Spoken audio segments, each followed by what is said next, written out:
สภาแห่งชาติจัดกล่องประชุมยกสูงคุณภาพทางด้านเนื้อในให้แก่การดำเนินกล่องประชุมสมัยสามัญเทื่อที่เก่าของสภาแห่งชาติสุดที่เก่าในวันที่ 3 มิถุนายน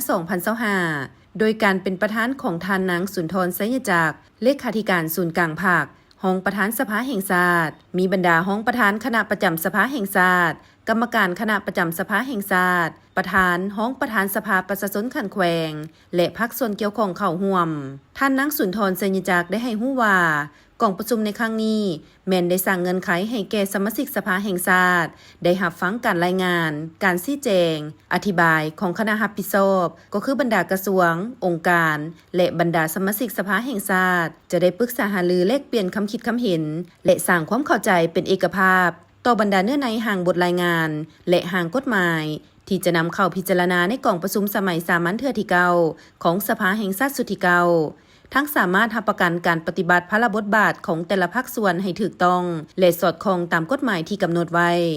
ซึ่งผู้เข้าร่วมจะได้สุ่มใส่คนครัวแลกเปลี่ยนคำคิดคำเห็นเพื่อสร้างความเข้าใจและความเป็นเอกภาพสูงต่อบรรดาเนื้อในต้นโตเป็นต้นบทรายงานเกี่ยวกับแผนพัฒนาเศรษฐกิจสังคมแห่งชาติแผนงบประมาณแห่งรัฐแผนเงินตรา6 เดือนต้นปีและแผนการ6 เดือนท้ายปี